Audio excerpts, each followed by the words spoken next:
Welcome friends, अभ्यास online class की इस नए वीडियो में मैं कृष्णा आप सभी का स्वागत करता हूं। दोस्तों, लगातार कंपटीशन एग्जाम की तैयारी कर रहे हैं। विज्ञान के अति महत्वपूर्ण प्रश्नों का अनोखा संग्रह लेकर के दोस्तों लगातार हमारा पार्ट चल रहा है और ये इस वीडियो का 9वां नंबर का पार्ट है। अन्य पार्ट को आप ज़रूर देखिए।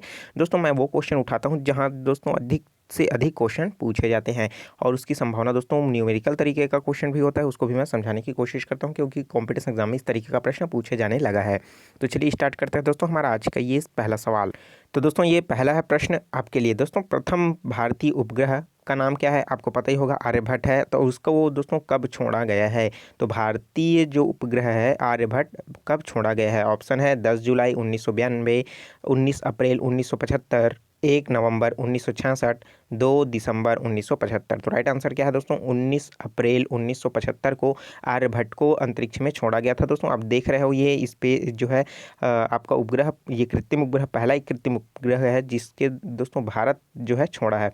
इसका नाम क्या है? आर्यभट्ट। ठीक है, चलिए तो इसका क्या हो जाएगा दोस्तों? आपका 19 अप्रैल 1975 ईस्वी में भारत के प्रथम कृत्रिम उपग्रह का नाम आर्यभट्ट रखा गया था। यह जो नाम है हमारे देश के एक प्रसिद्ध खगोल शास्त्री और गणितज्ञ के नाम पर रखा गया। 360 किलोग्राम का यह उपग्रह 19 अप्रैल 1975 को छोड़ा गया था। आर्यभट्ट का जो जन्म है सन 476 में भारत के कुसुमपुरा, जो कि अभी पाटलिपुत्र पटना के नाम से भी जाना जाता है, के स्थान में हुआ था। चलिए अब देख लेते हैं नेक्स्ट क्वेश्चन। मछली में यकृत तेल में किसकी प्रचुरता होती है? तो vitamin A, vitamin C, vitamin K, vitamin A. तो इसका दोस्तों राइट आंसर क्या है? Vitamin A. रतौंधी रोग आपने सुना होगा, तो उसके लिए दोस्तों प्रचुर मात्रा में किस में पाया जाता है? मछली के तेल में पाया जाता है। मछली का तेल यकृत, उसके यकृत से निकाला जाता है। किसके यकृत से निकाला जाता है? मछली के यकृत से निकाला जाता है। ठीक है, तो इसका क्या हो जाएगा? ए ऑप्शन जो है सही हो जाएगा।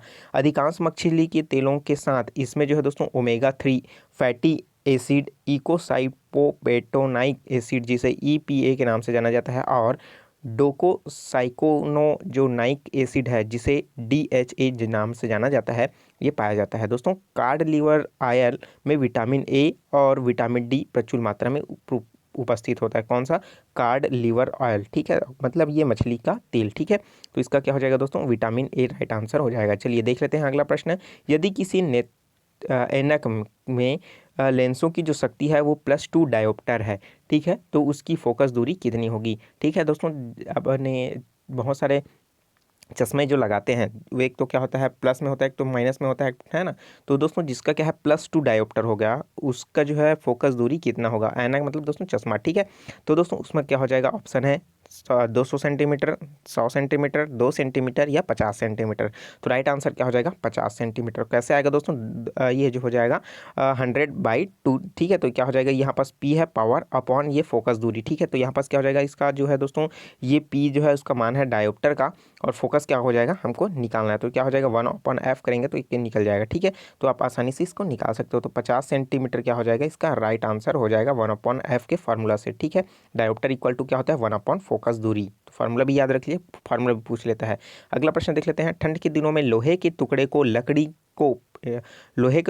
और लकड़ी के प्रायः छुआ जाता है तो लोहे का गुटका ठंडा लगता है, क्यों होता है ऐसा? ठीक है, आपके सामने एक लोहा का टुकड़ा रखा गया है और एक लकड़ी का टुकड़ा, तो और मॉर्निंग में आप उठते ही आप छूने के लिए कहा जाएगा, तो सबसे ज़्यादा ठंडा क्या रहेगा? लोहे का रहेगा या लकड़ी का रहेगा? ठीक है, तो इसका रीज़न क्या है? ऑप्शन एक देख लेते हैं। लोहे के गुटके का ताप लकड़ी के गुटके के ताप से कम होता है। लकड़ी के गुटके से कम होता है तापमान लोहे का। ऑप्शन बी देख लेते हैं कि लकड़ी की तुलना में लोहा ऊष्मा का अच्छा चालक होता है। ऑप्शन सी देख लेते हैं, लकड़ी की तुलना में लोहे का ऊष्मा खराब होता है। ऑप्शन डी देख लेते हैं, लोहे का गुटका लकड़ी से भारी होता है। तो राइट आंसर क्या हो जाएगा? Option B. इसकी ये जो है दोस्तों ऊष्मा का अच्छा चालक है, जिसकी वजह से क्या होगा? लोहा जो है अधिक ठंडा रहता है। तो क्या हो जाएगा? इसका बी ऑप्शन जो है सही हो जाएगा। ठीक है, चलिए अगला प्रश्न देख लेते हैं। आंसू में कौन सा पदार्थ घुला होता है? तो आंसू जो होता है दोस्तों उसमें कौन सा पदार्थ घुला होता है? Starch, lysozyme enzyme, glucose, copper sulphate. तो राइट आंसर क्या है? लाइसोजोम एंजाइम जो है उसमें पूरी तरीके से घुला हुआ रहता है। दोस्तों सर अलेक्जेंडर फ्लेमिंग ने क्या किया था? 1921 में खोजे गए लाइसोजाइम कुछ बैक्टीरिया है उसकी कोशिका भित्ति में पाए जाने वाले कार्बोहाइड्रेट जैसे कौन सा है? कोशिकी के टूटने के कारण उत्प्रेरित होता है। यह इस प्रकार कार्य करता है कि लैक्रिमल तरल पदार्थ के मामले में आँखों के कॉर्निया को संक्रमण से बचाने के लिए एक्टिव हो जाता है। ठीक है, जैसे आपके आँखों में कुछ आ जाता है तो क्या होता है दोस्तों, जो हमारे ग्लैंड्स होते हैं, टीयर ग्लैंड्स, वो क्या हो जाते हैं, एक्टिव हो जाते हैं। किसकी वजह से? लाइसोजाइम एंजाइम के कारण। ठीक है, तो इसका क्या हो जाएगा, लाइसोजाइम एंजाइम इसका राइट आंसर हो जाएगा। चलिए अगला प्रश्न देख लेते हैं। न्यूक्लियस रिएक्टर में न्यूट्रॉन को किससे अवमंदित किया जाता है? तो किससे अवमंदित किया जाता है? मॉडरेटर, नियंत्रक क्षण, शीतलक प्रणाली, विखंडनीय पदार्थ। तो दोस्तों मॉडरेट के माध्यम से जो है न्यूट्रॉनों को नियंत्रित किया जाता है। न्यूक्लियर रिएक्टर आपने देखा होगा, एक ब्लास्ट होने के पश्चात फिर न्यूट्रॉन क्या होता है दोस्तों, टूटता है, फिर यहाँ से तीन तीन ऐसे ऐसे क्या होता है, लगातार निकलते जाते हैं। ठीक है, तो उसको नियंत्रित करना है तो किसका उपयोग करते हैं हम लोग? मॉडरेटर का यूज़ करते हैं। मॉडरेटर के रूप में हम लोग D2O भारी जल का भी उपयोग इसमें करते हैं। ग्रेफाइट तथा बेरियम ऑक्साइड युक्त होता है। और भारी जल का सूत्र क्या हो जाता है? तो दोस्तों D2O, इसको बहुत बार पूछा जा चुका है कि भारी जल का सूत्र क्या होता है या इसका उपयोग किस में किया जाता है। तो इसका उपयोग किस में किया जाता है? नाभिकीय रिएक्टर में इसका उपयोग किया जाता है। ठीक है, चलिए अगला प्रश्न देख लेते हैं। दोपहर के 12 बजे किस दिशा में इंद्रधनुष दिखाई देता है? तो दोस्तों दोपहर का जो 12 बजे है उस समय इंद्रधनुष किस दिशा में दिखाई देगा? पश्चिम में, दक्षिण में, पूर्व में, या नहीं दिखाई देगा? ठीक है, तो राइट आंसर क्या है? यह दिखाई ही नहीं देगा। रीज़न क्या है दोस्तों? क्योंकि सन जो है ऊपर में रहता है और परावर्तन की घटना होगी, लेकिन जो है इंद्रधनुष बनने के लिए पूर्ण परावर्तन की घटना होनी चाहिए। ठीक है, तो पूर्ण परावर्तन की घटना जब सूर्य जो ऊपर रहेगा तो नहीं बन पाएगा। ठीक है, तो इस वजह से क्या होगा, आपका जो है इंद्रधनुष नहीं बन पाएगा। ऑप्शन डी क्या हो जाएगा? सही हो जाएगा। इसका रीज़न और देख लेते हैं दोस्तों। आकाश में संध्या समय पूर्व दिशा में, संध्या के समय कौन सी दिशा में बनेगा? पूर्व दिशा में बनेगा। और प्रातः काल अगर बनेगा तो पश्चिम दिशा में बनेगा।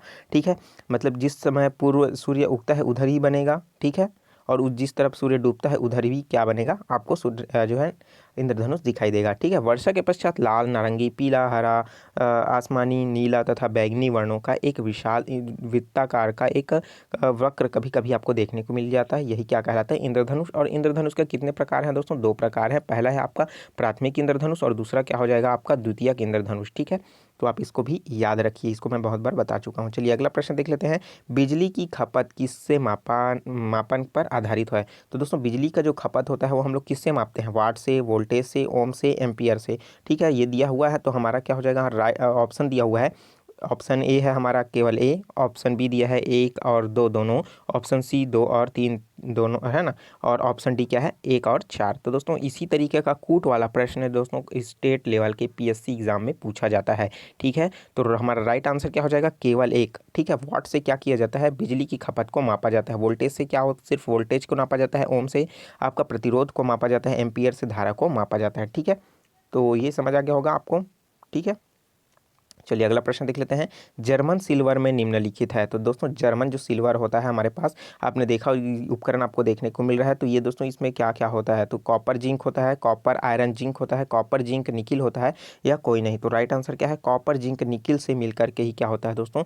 जर्मन सिल्वर का निर्माण होता है। और इसका दोस्तों उपयोग जो है आपके चम्मच और अन्य अन्य पदार्थों में उपयोग के रूप में होता है। अब दोस्तों इसको इसलिए क्यों कहा जाता है, चलिए देख लेते हैं पूरा डिटेल। निकिल रजत तांबे का एक मिश्र धातु है। इसमें निकिल और प्रायः जस्ता मिला होता है। प्रायः इसमें 60% तांबा, 20% निकिल और जस्ता 20% होता है इसमें दोस्तों। इसी कारण इसे जर्मन सिल्वर या नई चांदी या निकल पीतल या इलेक्ट्रम आदि नामों से भी जाना जाता है। इसे निकिल चांदी इसलिए कहा जाता है क्योंकि दोस्तों देखने पर यह क्या होता है? चांदी जैसा दिखता है, किंतु इसमें चांदी नहीं होता। आप दोस्तों घर में जो स्पून यूज़ करते हो, टेबल स्पून, वही क्या है? ये आपका जो है निकिल चांदी है। ठीक है, तो इसमें क्या है? कॉपर है, जिंक है और क्या है? निकिल है।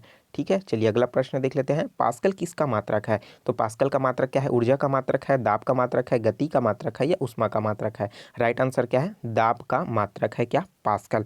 ठीक है, और बैरोमीटर से क्या मापा जाता है? वायुमंडलीय दाब को मापा जाता है। ठीक है, चलिए तो इसका क्या हो जाएगा दोस्तों? अब ऊर्जा है तो ऊर्जा से किसको नापा जाता है? जूल को मापा जाता है। गति का मात्रक, गति तो किससे मापा जाता है? मीटर प्रति सेकंड से मापा जाता है। और इसमें दोस्तों SI पद्धति को इंटरनेशनल सिस्टम ऑफ यूनिट्स के नाम से भी जाना जाता है, अंतर्राष्ट्रीय मानक प्रणाली। ठीक है, जो पूरे क्या होता है? इंटरनेशनल लेवल पर वैज्ञानिकों के द्वारा चलता है। ठीक है, अगला प्रश्न देख लेते हैं। जल की स्थायी कठोरता का कारण क्या है? कठोरता अर्थात दोस्तों जिसमें कोई भी चीज़ आसानी से घुल नहीं सकता, वही क्या कहलाता है? जल की कठोरता कहलाता है। इसका रीज़न क्या है?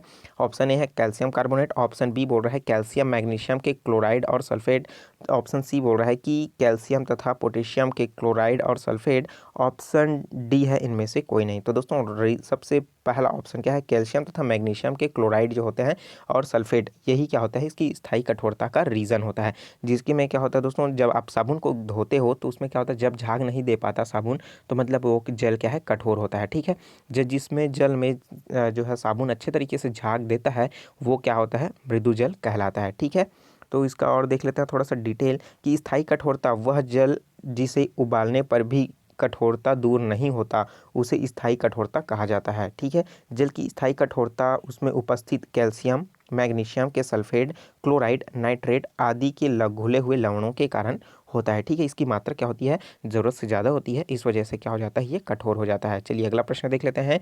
कॉपर सल्फेट का घोल जल में, खाली स्थान है, नीले लिटमस को दोस्तों लाल कर देता है, लाल लिटमस को नीला कर देता है, लिटमस कागज पर कोई प्रभाव नहीं डालता या बैरंग हो जाता है। तो दोस्तों कॉपर सल्फेट CuSO4 जिसका क्या है फॉर्मूला है, यह जो क्या कर देता है, नीला लिटमस पेपर को क्या कर देता है, लाल कर देता है, क्योंकि ये क्या है, हल्का सा अम्लीय पदार्थ होता है इसमें। ठीक है, अम्लीय का गुण इसमें होता है। ठीक है, तो इसका क्या हो जाएगा, नीले लिटमस को लाल बना देता है। ठीक है चलिए अगला देख लेते हैं। प्रकाश विकिरण की प्रकृति होती है। तो दोस्तों प्रकाश विकिरण की प्रकृति क्या होती है कि प्रकाश जो है तरंग की जो है समान प्रकृति दिखाता है या कण के समान, ठीक है, या तरंग एवं कण दोनों के समान, या तरंग एवं कण किसी के समान नहीं। तो राइट आंसर क्या है, ये जो है तरंग एवं कण दोनों के समान क्या करता है, प्रकृति में व्यक्त होता है। ठीक है, अब तरंग की भांति कैसे होता है दोस्तों, तरंग की भांति ये इस तरीके से होता है कि प्रकाश हमारे तक आ रहा है किसके माध्यम से, तरंग के माध्यम से। ठीक है, और दोस्तों इलेक्ट्रॉन जब फोटोन के रूप में जब सनलाइट से हमारे तक आता है तब वो क्या होता है, एक फोटोन के रूप में, प्रकाश फोटोन के रूप में आता है, तो इस समय क्या हो जाएगा, कण। ठीक है, इसे द्वैत प्रकृति के नाम से भी इसे जाना जाता है। ठीक है, तो इसका क्या हो जाएगा, ये दोनों तरीके से गुण प्रदर्शित करता है। ठीक है, प्रकाश की दोहरी प्रकृति का यह पदार्थ है। कुछ प्रयोगों के में प्रकाश जो है एक लहर के रूप में व्यवहार करता है, अन्य प्रयोगों में प्रकाश एक कण के रूप में भी व्यवहार करता है। ठीक है, 1801 में थॉमस यंग ने जो आसन्न स्लिट के बीच प्रकाश डाला तो उसने देखा कि 1905 में उसी तरीके से अल्बर्ट आइंस्टीन ने भी फोटो इलेक्ट्रिक प्रभाव जो प्रयोग में लाता है और प्रकाश की कण की जो है उसके कारण धातु के इलेक्ट्रॉनों को बाहर निकालता है। देखिए इसमें जो पहला जो किसने किया था, यंग ने किया था। ठीक है, थॉमस यंग ने, उसने क्या किया था, एक प्रकाश पुंज लिया था। चलिए इसको मैं आपको प्रैक्टिकल बता देता हूँ। प्रकाश लिया था, प्रकाश में से क्या हुआ था, एक झिर्री। ठीक है, यहाँ पास क्या कर देता है, एक झिर्री निकाल देता है। तो यहाँ पास क्या होता है दोस्तों, यहाँ से निकलने वाली जो प्रकाश है वो निकलने लगता है। उसी के सामने क्या करता है, वो एक और स्लिट को डाल देता है। ठीक है, एक और स्लिट को डाल देता है। उस स्लिट को डालने के पश्चात उसमें क्या होता है कि उसके पास जो है डबल, यहाँ पास झिर्री करता है, यहाँ पास झिर्री करता है। ठीक है, तो यहाँ पास जब प्रकाश इधर से गुजरा तो यहाँ पास ऐसे ऐसे बन गया। अब यहाँ से गुजरने के बाद यहाँ पास भी छेद है, यहाँ पास भी छेद है, तो यहाँ पास भी क्या होता है, ये आगे आगे बनने लगता है। उसी तरीके से यहाँ पास भी बनेगा इस तरीके से वलय। ठीक है, तो यहाँ पास भी बनेगा। तो आपस में क्या होता है, इसके प्रकाश और इसके प्रकाश बीच में कटते हैं, तो यहाँ पास क्या होता है, अलग अलग रेखाएं के रूप में क्या होते हैं, मिलती हुई प्रतीत होती है। जिसकी वजह से आप बता सकते हो कि यहाँ पास जो है दोस्तों जब डबल स्लिट को पार करता है तो एक तरंग की भांति व्यवहार करता है और स्टार्टिंग में जब गुजरता है तो एक कण की भांति ही रहता है। ठीक है, तो यहाँ तक आपको समझ ही आ गया होगा, जिसे यंग का द्विस्लिट मॉडल भी कहा जाता है। ठीक है, चलिए अगला प्रश्न देख लेते हैं। निम्नलिखित में से किस खनिज द्वारा लोहा प्राप्त किया जाता है। ऑप्शन ए है चूने का पत्थर, पिच ब्लेंड, मोनाजाइट रेत या हेमेटाइट। हेमेटाइट के माध्यम से दोस्तों आपका जो है कौन सा खनिज पदार्थ प्राप्त किया जाता है, लोहा प्राप्त किया जाता है। तो इसका क्या हो जाएगा, डी ऑप्शन जो है सही हो जाएगा। ठीक है, अब इसी तरीके से दोस्तों आपका बॉक्साइट भी आता है। ठीक है, तो बॉक्साइट से क्या होता है, एल्यूमिनियम प्राप्त किया जाता है। ठीक है, तो हेमेटाइट जो है दोस्तों लोहा 3 के ऑक्साइड का एक खनिज रूप है। यह पत्थर और मिट्टी में आमतौर पर पाया जाता है। धरती में सबसे अधिक मात्रा में लोहा हेमेटाइट के रूप में पाया जाता है। आपने चित्र जो ऊपर में देखा, यही पत्थर जो है क्या है, हेमेटाइट का पत्थर है। ठीक है, जिससे क्या निकाला जाता है, लोहा को निकाला जाता है। ठीक है, अलग अलग उसकी विधियाँ हैं। ठीक है, भर्जन विधि है और ढलवा लोहा, पिटवा लोहा के रूप में अलग अलग निकाला जाता है। अगला देख लेते हैं। क्लोरोफिल में निम्नलिखित में से क्या पाया जाता है। तो क्लोरोफिल में सबसे मात्रा में क्या पाया जाता है, कैल्शियम, आयरन, मैग्नीशियम, सिलिकॉन। तो उसमें पाया जाता है दोस्तों मैग्नीशियम। और इसी की तरीके से माध्यम से क्या होता है दोस्तों, एटीपी में जो है आपका ऊर्जा जो है संरक्षित होता है। ठीक है, तो मैग्नीशियम जो दोस्तों पर्णहरित या हरित लवक के नाम से भी जाना जाता है। ठीक है, क्लोरोफिल या एक प्रोटीन युक्त जटिल रासायनिक यौगिक है। यह वर्णक पत्तों के हरे रंग का कारण है। यह प्रकाश संश्लेषण का मुख्य वर्णक भी है। इसे फोटोसिंथेसिस पिगमेंट भी कहा जाता है। इसका गठन कार्बन, ऑक्सीजन, नाइट्रोजन एवं मैग्नीशियम तत्वों से होता है। क्लोरोफिल ए तथा क्लोरोफिल बी दो प्रकार के क्लोरोफिल होते हैं। ठीक है, चलिए अगला प्रश्न देख लेते हैं। ट्यूबलाइट में सामान्यतः गैस भरी जाती है, तो ट्यूबलाइट में कौन सी गैस भरी जाती है? आर्गन, पारे की वाष्प plus argon, methane plus argon, या इनमें से कोई नहीं। तो राइट आंसर क्या है? पारे की वाष्प प्लस आर्गन, ऑप्शन बी। तो पारे का वाष्प और आर्गन के रूप में ट्यूबलाइट में गैस को भरा जाता है, तो ऑप्शन बी क्या हो जाएगा? सही हो जाएगा। चलिए अगला प्रश्न अब देख लेते हैं। जैविक सिस्टम में रासायनिक क्रिया की प्रक्रिया को तेज करने के लिए उत्तरदायी पदार्थ है। तो जैविक सिस्टम में रासायनिक क्रिया की प्रक्रिया को उत्तेज करने के लिए उत्तरदायी पदार्थ क्या है आपका? बैक्टीरिया, डीएनए, एंजाइम या इंसुलिन। तो राइट आंसर क्या है? एंजाइम। तो ऑप्शन सी क्या हो जाएगा? सही हो जाएगा। कोई भी केमिकल रिएक्शन है उसको तेजी से लाना है तो क्या होता है? उसकी जगह एंजाइम का प्रयोग किया जाता है। ठीक है, इसकी जगह आपको उत्प्रेरक भी राइट आंसर हो सकता है। ठीक है, जब ऑप्शन में उत्प्रेरक दिया रहेगा तो उत्प्रेरक को क्या करोगे आप? टिक लगाना। ठीक है, तो क्या हो जाएगा? उत्प्रेरक या एंजाइम जो है राइट आंसर हो जाएगा। ठीक है, चलिए अगला प्रश्न देख लेते हैं। वनस्पति घी के निर्माण में कौन सी गैस प्रयुक्त होती है? तो बोरेक्स, हाइड्रोजन, नाइक्रोम, इनमें से कोई नहीं। तो हाइड्रोजन का उपयोग किया जाता है वनस्पति घी के निर्माण में, जिसे क्या कहा जाता है? डालडा के नाम से बहुत से प्रचलित गांव में यूज़ होता है। ठीक है, तो दोस्तों इसके बारे में थोड़ा सा और डिटेल जान लेते हैं। क्योंकि हाइड्रोजनीकरण की प्रक्रिया में तेल में हाइड्रोजन परमाणुओं को लगातार जोड़ी जाती है, इसलिए यह असंतृप्त फैटी एसिड की संख्या को कम करेगा और तेल में संतृप्त फैटी एसिड की जो संख्या है उसको बढ़ाएगा। कभी कभी अधिकांश हाइड्रोजनीकरण से तेल पर किया जाता है, क्योंकि इसमें उत्पाद में कठिन संतृप्त फैटी एसिड का स्तर कम हो जाता है। ठीक है, चलिए अगला प्रश्न देख लेते हैं। रेफ्रिजरेटर में ताप का नियंत्रण कौन करता है? तो रेफ्रिजरेटर में दोस्तों ताप का नियंत्रण कौन करता है? कंप्रेसर के माध्यम से, स्टेबलाइजर के माध्यम से, थर्मोस्टेट के नाम से, या थर्मोस्टेट के नाम से। ठीक है, तो थर्मोस्टेट तो क्या हो जाएगा? ऑप्शन डी जो है इसका सही हो जाएगा। ठीक है, चलिए अगला प्रश्न देख लेते हैं। विज्ञान की वह शाखा जिसमें जीवाश्मों का अध्ययन किया जाता है क्या कहलाता है? जीवाश्म जैसे क्या होता है? पेट्रोल, खनिज, डीजल, पेट्रोल, ठीक है, कोयला, तो इनका क्या उसके अध्ययन को क्या कहा जाता है? पैली जो है पैलियोटोलॉजी, इकोलॉजी, इथोलॉजी या एंटोमोलॉजी। ठीक है, तो इसका राइट आंसर क्या है? पैलियोटोलॉजी। तो पैलियोटोलॉजी में क्या किया जाता है? जीवाश्म का अध्ययन किया जाता है। इसके अलावा आपने देखा कि इकोलॉजी है, इकोलॉजी में क्या होता है? पर्यावरण का अध्ययन किया जाता है। इथोलॉजी में पशु व्यवहार के विज्ञान का होता है दोस्तों, उसमें अध्ययन किया जाता है। एंटोमोलॉजी है जिसमें क्या होता है? कीटन विज्ञान का अध्ययन किया जाता है। ठीक है, तो बहुत सारे ऐसे हैं शाखाएं हैं जिसमें यहाँ से प्रश्न बनता ही है। ठीक है, चलिए अगला प्रश्न देख लेते हैं। आर्द्र हवा में लोहे के मोर्चा में शामिल है। लोहा का जलयोजन, लोहा द्वारा इलेक्ट्रॉन की न हानि और न ही लाभ, इलेक्ट्रॉन द्वारा इलेक्ट्रॉनों का लाभ, लोहा द्वारा इलेक्ट्रॉनों का लाभ, लोहा द्वारा इलेक्ट्रॉनों की हानि। तो राइट आंसर क्या है? इलेक्ट्रॉनों द्वारा लोहा का क्या हो रहा है? इसमें लाभ होगा। कैसे होगा? हवा के माध्यम से, लोहे की आर्द्रता की वजह से। ठीक है, तो इसका क्या हो जाएगा? लाभ, इसका राइट आंसर हो जाएगा। चलिए अगला प्रश्न देख लेते हैं।